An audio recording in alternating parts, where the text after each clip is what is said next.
6 months after first contact, the UES Excalibur entered the hegemony's capital system.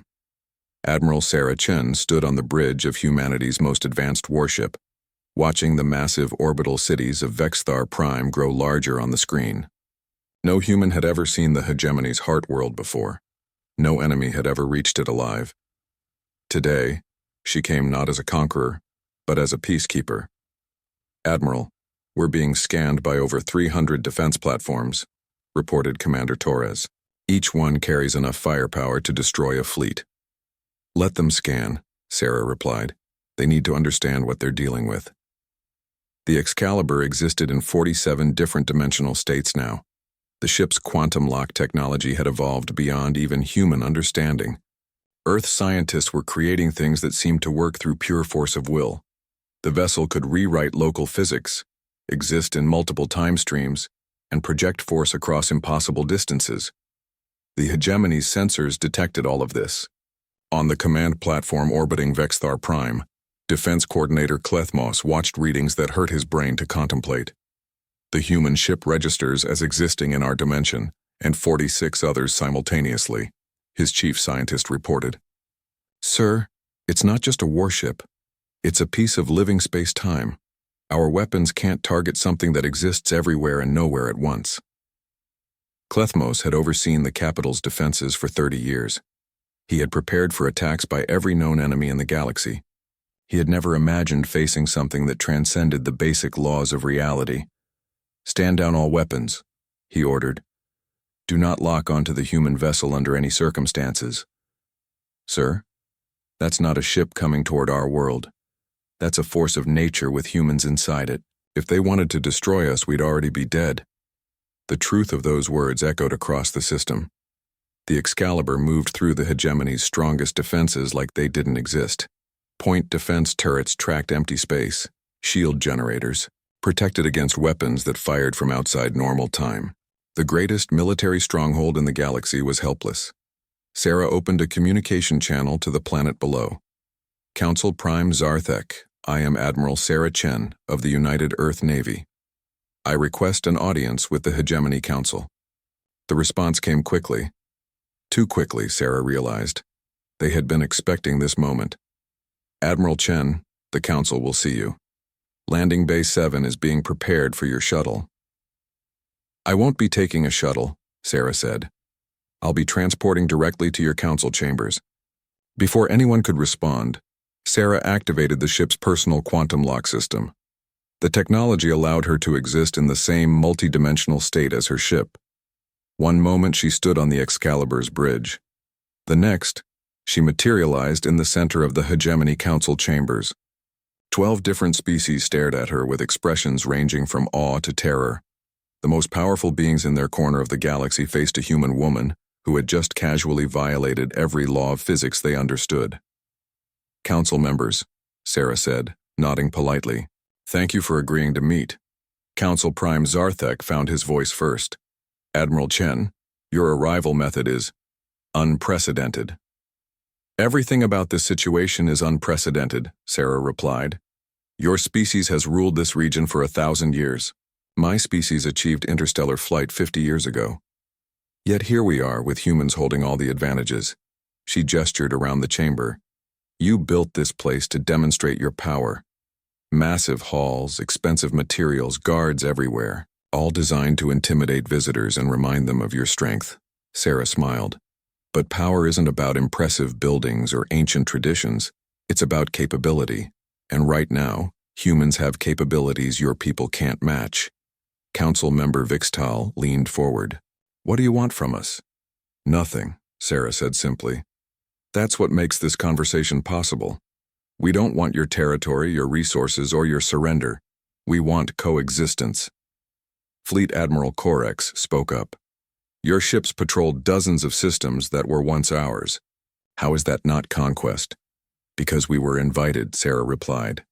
"Every system under human protection requested our presence. We didn't take them from you. They left you voluntarily." The words stung because they were true. Species after species had declared independence from the hegemony, not through rebellion but through simple announcements. When humans offered protection, conventional military power became meaningless. "What happens now?" asked Zarthek. Sarah pulled out a data tablet and placed it on the table. Formal recognition of current territorial boundaries, non-aggression agreements, trade protocols, everything needed to ensure peaceful coexistence. She paused. The age of galactic conquest is over. Any species that tries to expand through military force will face human intervention. That includes us. If humanity ever tries to conquer other species, we'll face the same opposition we'd give anyone else. Science advisor Quilmar examined the tablet. These terms are surprisingly reasonable. "We're not interested in ruling the galaxy," Sarah said. "We just want our place in it. A secure place where humans can grow and explore without fear of conquest." Council Prime Zarthek studied the human admiral. "And if we refuse these terms?" Sarah's expression didn't change, but the temperature in the room seemed to drop. "Then we'll enforce them anyway. The choice is whether you prefer to be partners or obstacles." The threat was delivered so casually that it took a moment to register. Sarah wasn't negotiating from a position of strength. She was explaining reality to species that hadn't yet accepted it. "We need time to consider," Zarthek said finally. "Of course. Take all the time you need, but understand that human patrols will continue in systems that request our protection. And any military action against those systems will be met with immediate response." Sarah activated her quantum lock transport. "Oh, and Council Prime?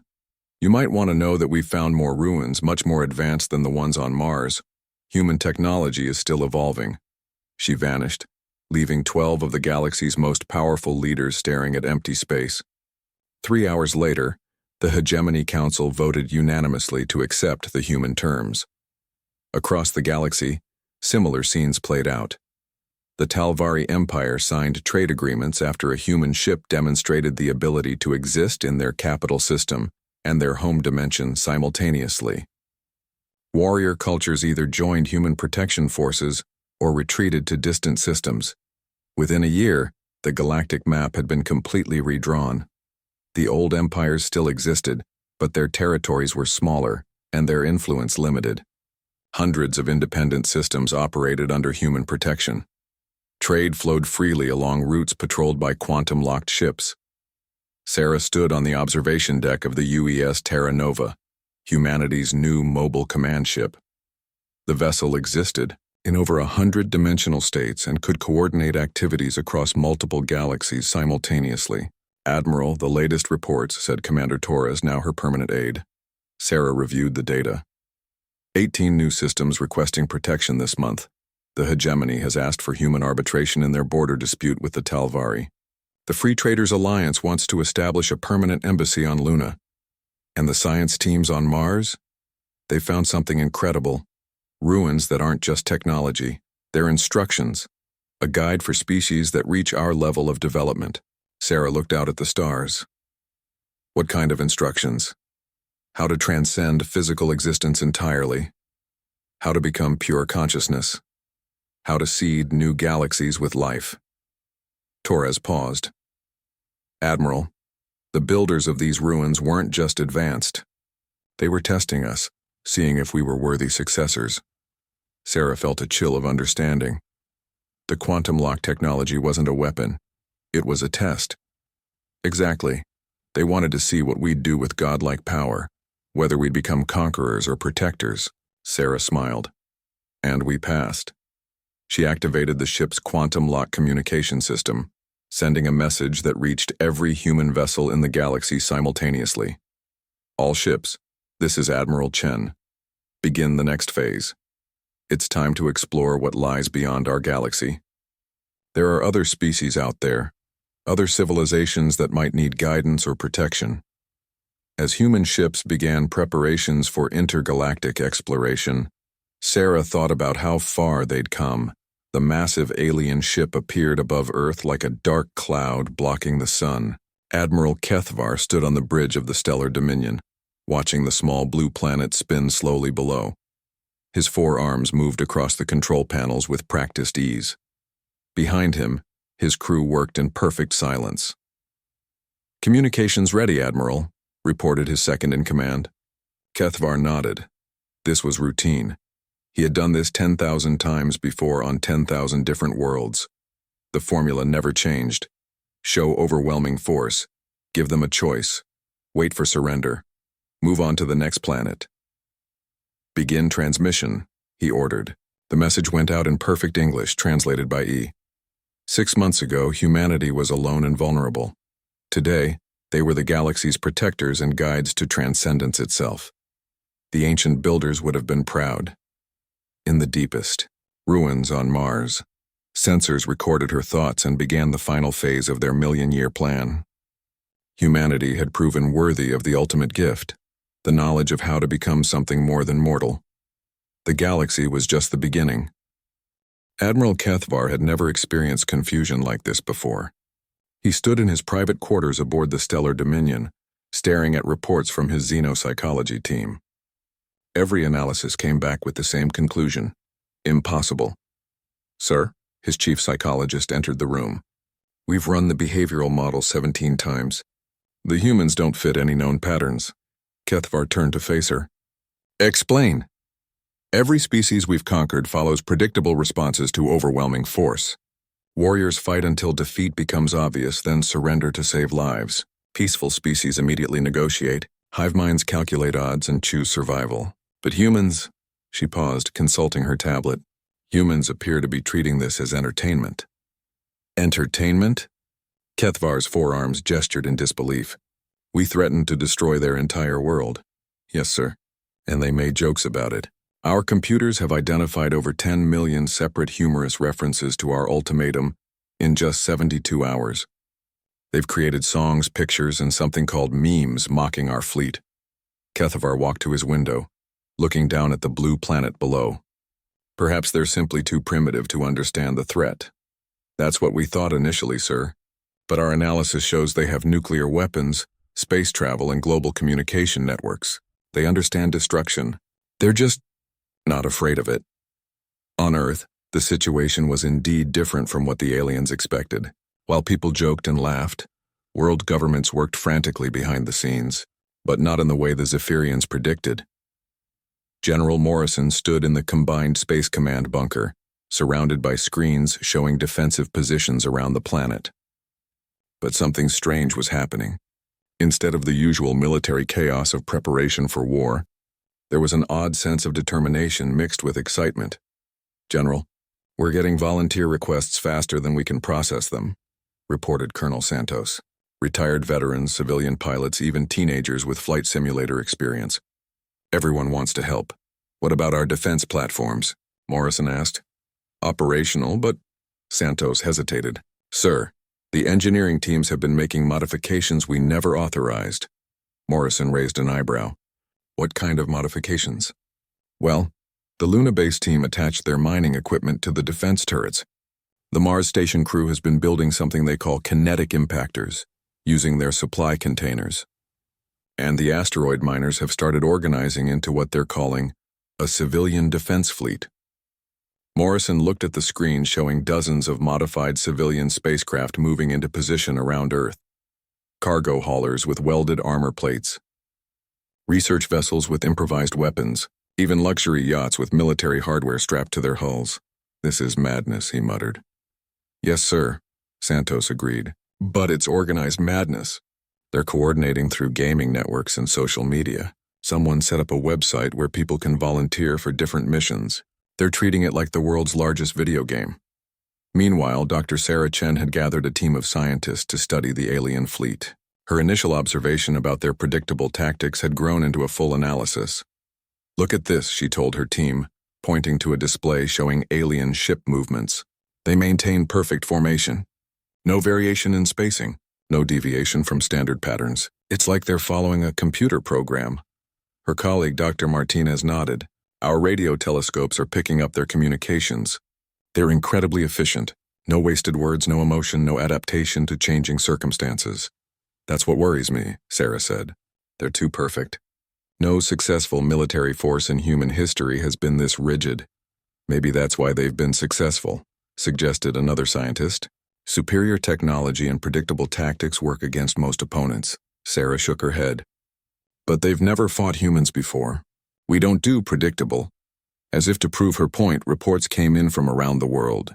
In Brazil, a group of engineers had modified carnival parade floats into mobile weapons platforms.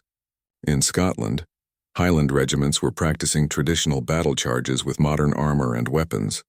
In India, tech workers were developing cyber warfare tools using social media and gaming networks.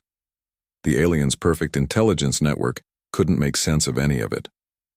Their computers tried to analyze human military preparations, but kept getting distracted by what appeared to be recreational activities happening simultaneously. In orbit, Captain Torres of the cargo hauler Pacific Dream was leading a meeting of civilian ship captains. Her vessel was designed for moving freight between Earth and the outer colonies. Now it was bristling with improvised weapons and armor. "Okay, people," she said over the communication channel. "The military folks have their plans, but we're going to do this our way. Anyone know how to ram an alien ship without dying?" "I do," came an excited voice from the Solar Wind, a mining ship. "We do it all the time with asteroids. Same principle, just bigger explosions." "What about their shields?" asked someone else. "Shields are designed to stop energy weapons and projectiles," replied Torres. "They might not be calibrated for a full-mass collision at ramming. Speed, that's assuming we can get close." "Enough," pointed out the captain of the research vessel, Deep. "Explorer, leave that to us," came a new voice. It was Captain Kim of the luxury yacht Star Princess. "Rich folks' toys have the best stealth systems. We can get you close." The alien fleet monitored these communications with growing confusion. Their translation software was working perfectly, but the tactical analysis made no sense. The humans were discussing suicide attacks as casually as discussing the weather. They were planning to use civilian vessels against military targets. Most puzzling of all, they seemed to be enjoying themselves. Admiral Kethvar called another meeting with his senior officers. "Status report," he demanded. "Sir, the human military appears to be in complete disarray," reported his tactical officer. "They have no unified command structure, no central strategy.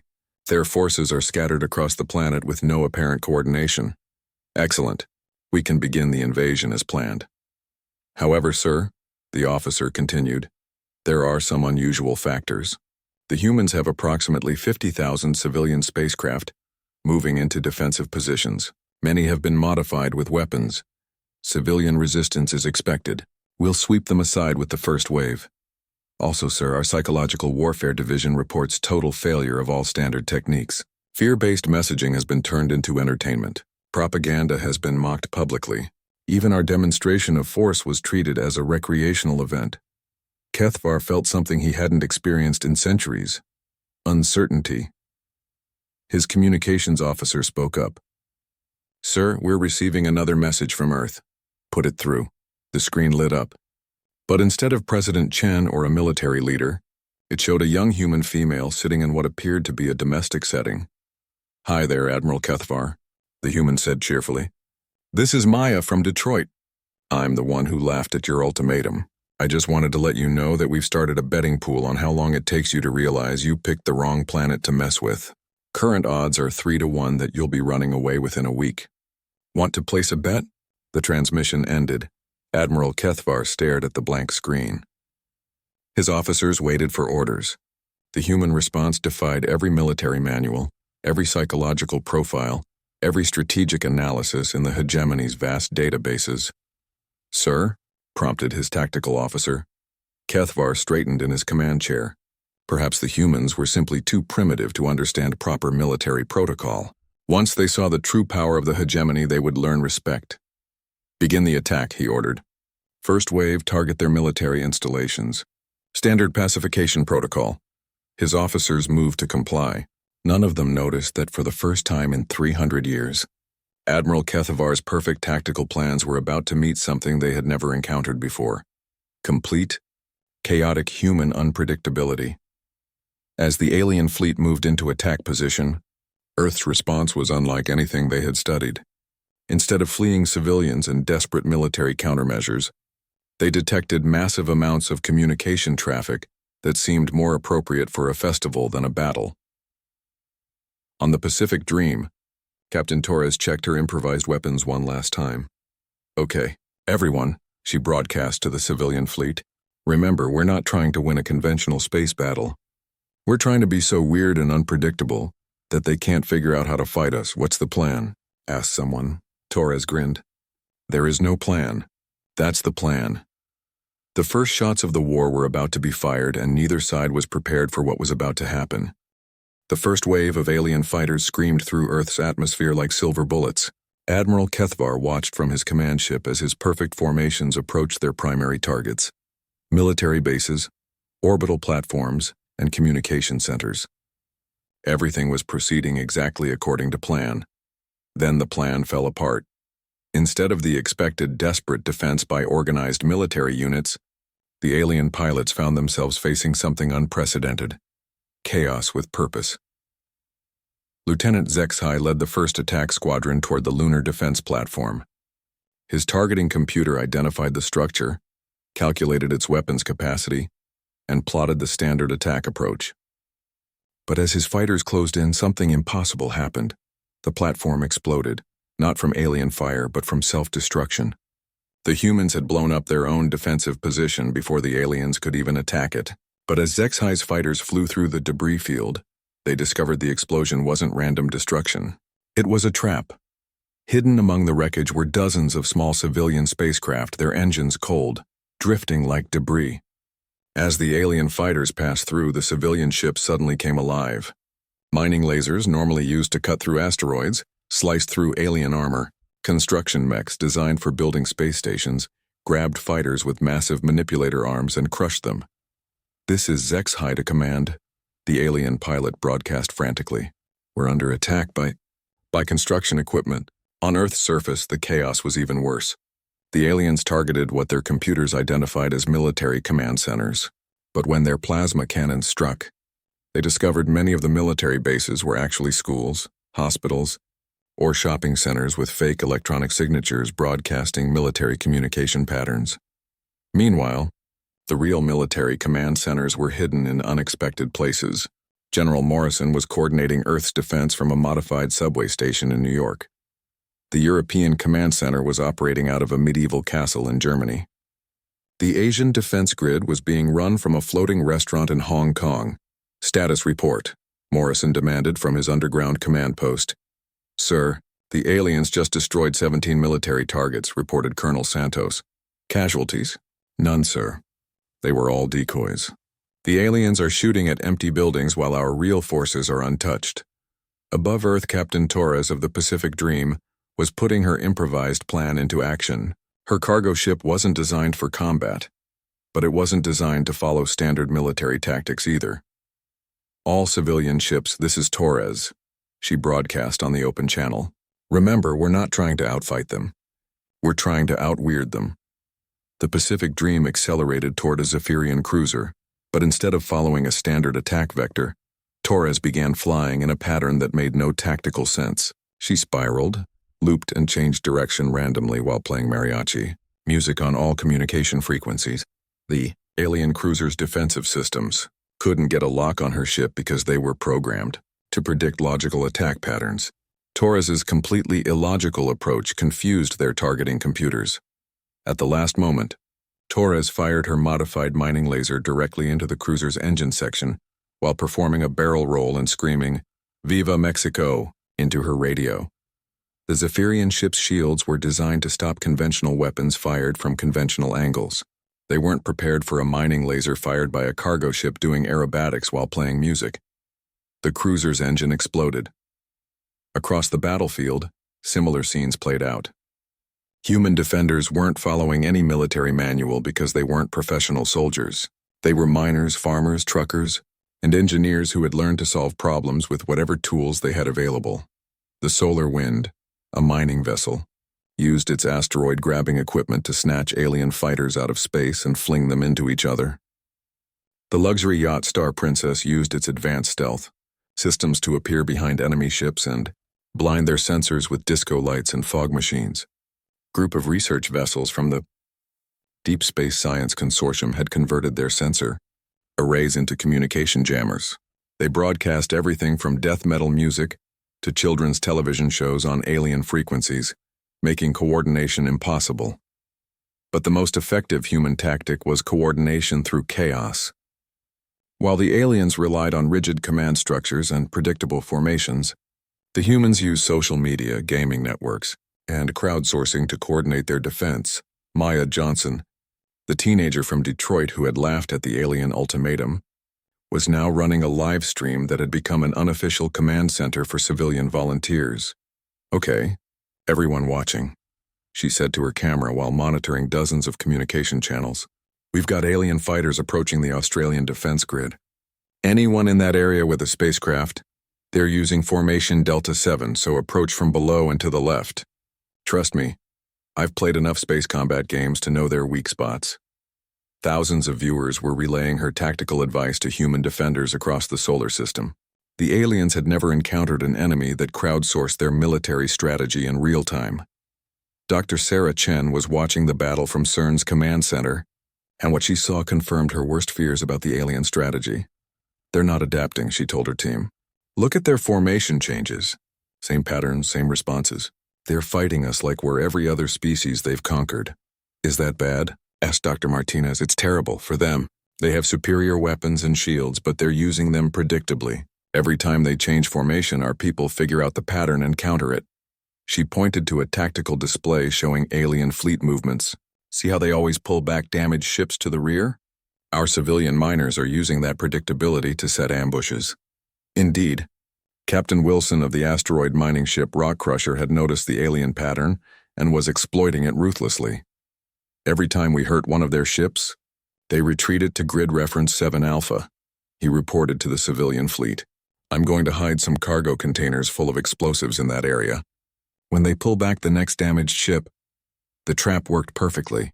When a Zephyrian destroyer retreated to what it thought was a safe area, it found itself surrounded by cargo containers that suddenly became guided missiles." On the bridge of the Stellar Dominion, Admiral Kethavar was experiencing something no Zephyrian commander had felt in centuries: confusion approaching panic. "Status report," he demanded. "Sir, we've lost 12 fighters, 4 escort cruisers, and 1 destroyer," reported his tactical officer. "What? How is that possible?" "They're primitives with inferior technology. Sir, they're not fighting like any species in our databases. They use no standard formations. Their attack patterns are random. Their communication is chaotic but somehow coordinated. And sir, they're enjoying themselves." It was true. Across the battlefield, human defenders were laughing, singing, and celebrating small victories, even in the middle of combat. The Pacific Dream crew was taking selfies with the burning Zephyrian cruiser in the background. A mining crew had painted Earth 1 Alien 0 on the side of their ship. "Sir," the communications officer called out, "we're receiving another transmission from the human planet." "Put it through," Kethavar growled. The screen showed the same young human female from before, but now she was wearing what appeared to be a military helmet decorated with colorful stickers. "Hey again, Admiral," Maya said cheerfully. "Just wanted to update you on the betting pool. The odds have changed to 5-1 that you'll retreat within 3 days. Also, my viewers want to know if you guys are always this bad at space combat, or if you're just having an off day." Behind her, other humans were visible, apparently having a party while monitoring the battle. "Oh, and one more thing," Maya continued. "My friend Tommy wanted me to ask if you want to surrender now, or if you want to wait until we start really fighting back. Because this is just us playing defense. We haven't even gotten creative yet." The transmission ended. Admiral Kethavar stared at the blank screen.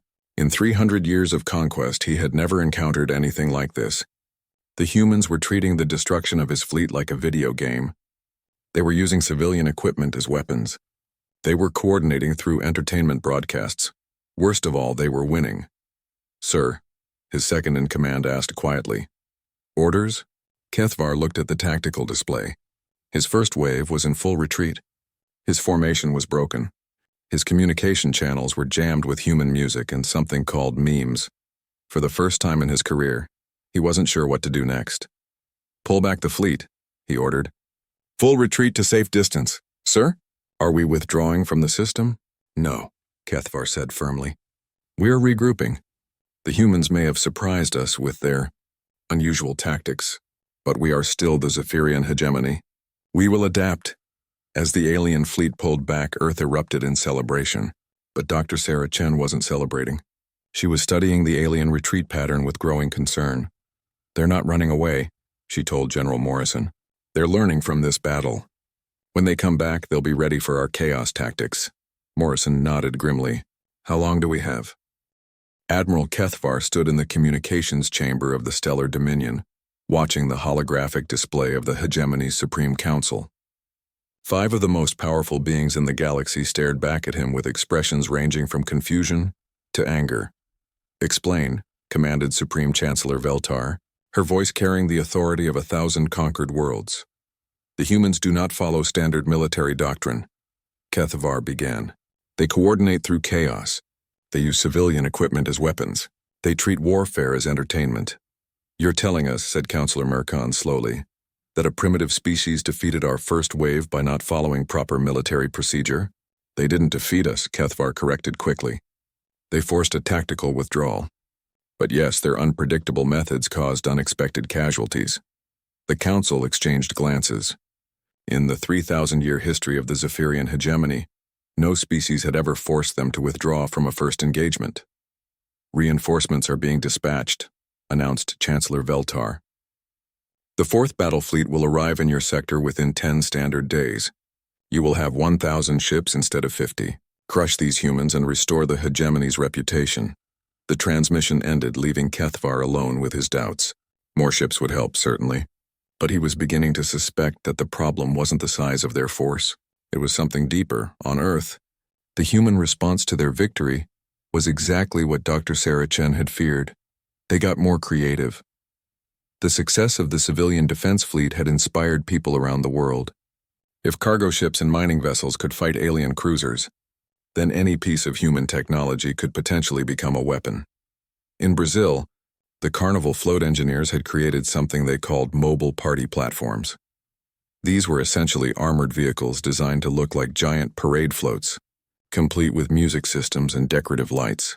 But hidden beneath the festive exterior were military-grade weapons and communication equipment. "The aliens expect military vehicles to look military," explained Chief Engineer Santos to a gathering of international defense coordinators. "So we make our military vehicles look like anything except military vehicles." In Japan, the gaming industry had united to create what they called distributed defense networks. Using the same technology that connected millions of players in online games, they had created a system where any human with a smartphone could contribute to Earth's defense coordination. "Every person becomes a sensor node," explained lead programmer Yuki Tanaka. "Every gaming network becomes a communication system.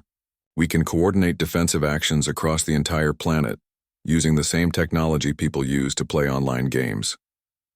The plan was already working. When alien scout ships tried to probe Earth's defenses, they found themselves tracked by millions of human observers using everything from telescope apps to augmented reality games. But the most significant development was happening in space. The success of Captain Torres and the civilian fleet had inspired other humans scattered across the solar system. The research expedition that had been studying Jupiter's moons had converted their scientific equipment into long-range reconnaissance tools. Dr. Amanda Foster, leading the New Horizons expedition, had made a disturbing discovery. "Earth Command. This is Foster," she transmitted from the outer system. "We've been monitoring alien communications using our deep space radio arrays. The Zephyrians have called for massive reinforcements. We're talking about 1,000-ship fleet." The news reached Earth's leadership within hours, but instead of despair, it seemed to energize the human response even further. General Morrison convened an emergency meeting of the Global Defense Council. 1,000 ships is 10 times what we just faced. Our civilian fleet did well against 50 ships, but this is different. "Maybe," said President Chen, "but we're different too now. We've learned something about ourselves in this first battle." She was right. The victory against the first alien attack had revealed something that even humans themselves hadn't fully understood. Their capacity for organized chaos was their greatest strength. Dr. Sarah Chen had been studying the battle recordings and had made a crucial discovery. The aliens' weakness isn't just their predictability, she announced to the assembled leaders. It's their optimization. They've made themselves too efficient. She activated a holographic display showing alien communication patterns. "Look at this." Their radio chatter during the battle. Every message is precisely formatted, perfectly efficient, completely logical. They've eliminated what we call noise from their communications. That sounds like a good thing, said General Morrison. For most situations, yes. But in combat, that noise is actually information. When our people were shouting, laughing, playing music, and making jokes during battle, they were actually communicating emotional states, morale levels, tactical enthusiasm, and creative problem-solving in real time. She switched the display to show human communications during the battle.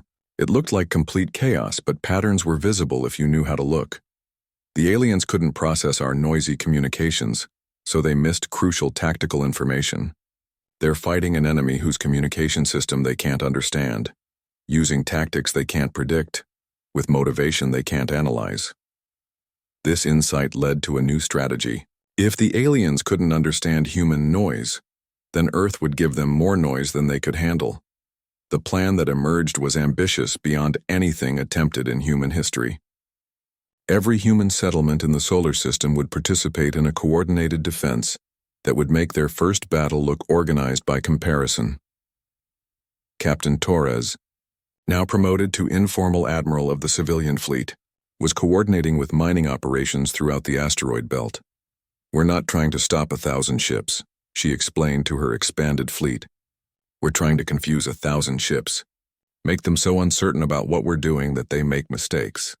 The asteroid miners had embraced this philosophy enthusiastically. They had begun moving asteroids into seemingly random positions throughout the solar system. But the positions weren't random at all. They were creating a three-dimensional maze that would force the alien fleet to split up and navigate carefully. Meanwhile, Earth's orbital space had become a masterpiece of deceptive preparation. The real military installations were hidden or disguised, while fake installations broadcast obvious military signatures. The aliens would arrive to find thousands of potential targets, most of them decoys. But the most ambitious part of the plan was happening on Earth itself. The global communication networks that had been used for entertainment during the first battle were being upgraded and expanded. Maya Johnson, the teenager whose live stream had become an unofficial command center, was now working with a team of programmers to create something unprecedented. We're building the world's largest multiplayer game, she explained to her millions of followers. Except the game is real, and the goal is to confuse aliens so badly they give up and go home. The system they created allowed any human on the planet to contribute to Earth's defense. People could monitor sensors, relay communications, analyze alien movements, and suggest tactics, all through their smartphones and computers. When the alien reinforcements arrived, they would face not just Earth's military, but the entire human population coordinating in real time. The first test of the new system came when alien scout ships probed the outer solar system. The human response was immediate and overwhelming. Contact, bearing 347 Mark 12, reported Dr. Foster from the Jupiter expedition. Within seconds, her message was relayed to Earth, processed by the Distributed Defense Network, and shared with every human in the solar system. Amateur astronomers tracked the scout ship's movement.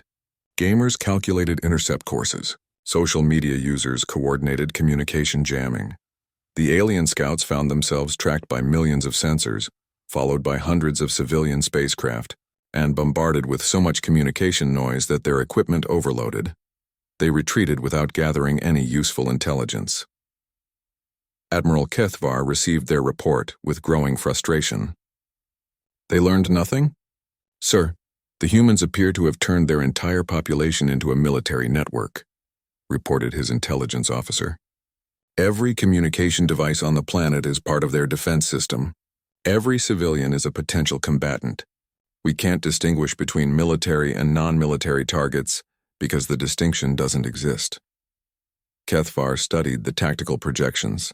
1,000 ships should be enough to overwhelm any defense, no matter how chaotic. But the humans weren't just chaotic anymore. They were organized chaos on a scale he had never encountered. When will the 4th battle fleet arrive? He asked. 6 more days, sir. Then we have 6 days to understand how to fight an entire species that refuses to follow any rules of warfare. On Earth, those same 6 days were a frenzy of preparation. Humans were adapting their society for war in ways that would have been impossible for any other species. They were turning their greatest weakness, their inability to agree on anything, into their greatest strength. Because when humans disagreed about everything, it meant they could think of every possible way to solve a problem. The fourth battle fleet of the Zephyrian hegemony arrived at the edge of the solar system like a metallic storm cloud. 1,000 ships, each one capable of destroying a planet, moved in perfect formation toward Earth. Admiral Kethvar stood on the bridge of the Stellar Dominion, watching the tactical display with satisfaction. This time there would be no surprises. This time the humans would face overwhelming force that no amount of chaos could overcome. "Fleet status," he commanded. "All ships reporting ready, sir," replied his tactical officer. "Formation Alpha Prime established. All weapons charged. Communication networks synchronized. Excellent. Begin the final approach. Target the human homeworld." But as the massive fleet moved deeper into the solar system, strange things began to happen. The first sign of trouble came from the navigation systems. The asteroid belt, which should have been a simple obstacle to navigate around, had somehow changed. What their previous surveys showed as empty space was now filled with slowly moving rocks. What had been marked as asteroid positions were now empty. "Sir," reported the navigation officer, "the asteroids appear to have moved." "Asteroids don't move on their own," Kethvar replied dismissively. "Update the navigation charts and proceed." But updating the charts proved impossible. Every time they scanned an area and marked it as clear, new asteroids appeared. It was as if the rocks were actively repositioning themselves to block the fleet's path. They were. Captain Wilson and the mining fleet had spent weeks moving asteroids into a three-dimensional maze that would force the alien ships to break formation and navigate single file through narrow passages. "Contact," came a shout from the communications station. "Human ships approaching from multiple vectors." The tactical display lit up with hundreds of contacts. But something was wrong with the readings. According to their sensors, they were being approached by everything from massive cargo haulers to tiny personal spacecraft. The fleet ranged from military vessels to what appeared to be recreational boats. "Sir, we're receiving a transmission," reported the communications officer. "Put it through." The main screen activated, showing a human female in what appeared to be the command center of a cargo ship. "Attention Zephyrian fleet," said Captain Torres cheerfully. "Welcome to the Sol system. I'm Captain Torres of the Civilian Defense Fleet. Before you start shooting, we'd like to make you a friendly offer." Kethvar gestured for her to continue. "See? We've been thinking about your conquest philosophy," Torres continued. "You show up, threaten to destroy everything, and expect people to surrender. But we humans have a different idea. How about instead of conquering us, you just leave us alone and we don't embarrass you in front of the entire galaxy?" "Embarrass us?" Kethvar's forearms gestured in confusion. "Well, yeah. I mean, you're about to get your butts kicked by a bunch of farmers, miners, and teenagers with modified cargo ships. That's gotta hurt your reputation." Before Kethvar could respond, Torres continued. "But here's the really embarrassing part. We've been broadcasting this whole conversation to every inhabited world in this sector of the galaxy. Everyone's watching to see what happens when the mighty Zephyrian hegemony meets some stubborn humans." The transmission ended, and Kethvar immediately turned to his communications officer. "Is that true? Are they broadcasting this?" "Sir, they appear to be using their entire global communication network as a signal amplifier. The transmission is being sent to over 300 worlds." For the first time in his military career, Admiral Kethvar felt something approaching panic. The hegemony's reputation was built on swift, decisive conquest. If word spread that they had been stalled by a primitive species, "All ships attack formation," he commanded. "Begin bombardment of all human vessels." The order went out and the Zephyrian fleet opened fire. But the human response defied every tactical prediction. Instead of fleeing or fighting back conventionally, the human ships began to dance. Captain Torres led the charge, but charge wasn't the right word. The Pacific Dream spun, spiraled, and weaved through space in patterns that made no military sense while broadcasting mariachi music at maximum volume. The alien targeting computers, designed to track predictable movement patterns, couldn't get locks on ships that were essentially performing ballet while under fire. But the real chaos came when the human ships began to ram alien vessels. The mining ship Rock Crusher accelerated directly at a Zephyrian cruiser, its captain screaming "Yeehaw" into his radio. The aliens expected him to turn away at the last moment. Instead, he crashed into their ship at full speed while his crew played country music. The impact destroyed both ships, but the explosion created a debris field that damaged 3 more alien vessels. "They're committing suicide," shouted Kethvar's tactical officer. "No," Kethvar realized with growing horror. "They're winning by losing." He was right. Every human ship that sacrificed itself took out multiple alien vessels. The math was simple. The humans had thousands of civilian ships they could afford to lose. The aliens had exactly 1,000 irreplaceable warships. But the most devastating attack came from an unexpected source. Master, Sergeant Rodriguez had led a boarding party onto a Zephyrian command ship using a modified escape pod. Instead of trying to capture the ship conventionally, he had done something no alien could have predicted. He fed the ship's central computer a series of completely contradictory commands while his team performed what they called tactical interpretive dance in the corridors. The alien AI, designed for perfect logical efficiency, tried to process the contradictory data while simultaneously analyzing the human's behavior. The combination of impossible orders and inexplicable actions caused what could only be described as an electronic nervous breakdown. The ship's computer began issuing random commands. Weapons fired at empty space. Life support systems turned disco lights on and off. The navigation system tried to plot a course to a planet that didn't exist. Within an hour, the ship was completely disabled. Similar boarding actions were taking place throughout the fleet. Human teams were using everything from stand-up comedy routines to interpretive dance to overload alien computer systems. But the final blow to Zephyrian morale came from an unexpected source: Earth itself. Maya Johnson, now coordinating the Global Defense Network from her bedroom in Detroit, made a discovery that changed everything. "Hey everyone," she broadcast to her billions of viewers. "I figured out something cool. The alien ships are all networked together.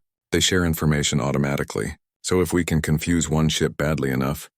She didn't need to finish the sentence. Within minutes, humans around the world were launching coordinated confusion attacks on alien vessels. Millions of people were simultaneously sending random data, jokes, memes, and music to alien ships.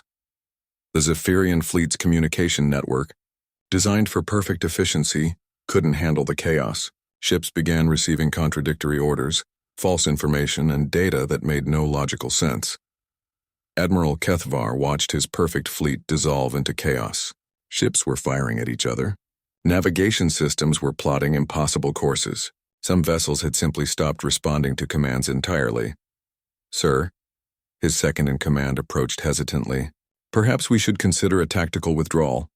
Before Kethvar could respond, his communication system activated. The screen showed the interior of what appeared to be a space station command center. An older human male in a military uniform looked back at him. "Admiral Kethvar," said General Morrison. "I'm General Morrison, commander of Earth's Combined Defense Forces. I think it's time we talked." Kethvar straightened in his command chair. Finally, a proper military commander who understood protocol. "I assume you're contacting me to discuss surrender terms." Morrison smiled. "Actually, I'm calling to accept your surrender." "Our surrender?" Kethvar's 4 eyes blinked in sequence. "We have never surrendered to anyone." "Well, there's a first time for everything," Morrison replied calmly. "Let me explain your situation. You arrived with 1,000 ships. According to our count, you now have about 400 operational vessels, and that number is dropping every minute. Meanwhile, we're just getting started," Morrison gestured, and the view expanded to show the space around Earth. Thousands of human vessels were visible, more arriving constantly. "You see, Admiral, you made a fundamental error. You assumed we'd fight you the way everyone else has. But we're not everyone else. We're humans. And the thing about humans is this: the more impossible the situation becomes, the more creative we get." The transmission shifted to show scenes from around the solar system. Human ships were using asteroid mining equipment as weapons. Research vessels were jamming alien communications with everything from classical music to children's television shows. Even luxury yachts had been converted into combat vessels. "But here's the real problem with your situation," Morrison continued. "This whole battle has been broadcast live to hundreds of worlds. Everyone in this sector of the galaxy has watched the mighty Zephyrian hegemony get defeated by farmers, miners, and teenagers." Kethvar felt something he had never experienced before. Despair. Your reputation for invincibility is gone, Morrison said gently. Word is already spreading to other worlds. Species you conquered decades ago are starting to rebel. Your empire is beginning to crumble.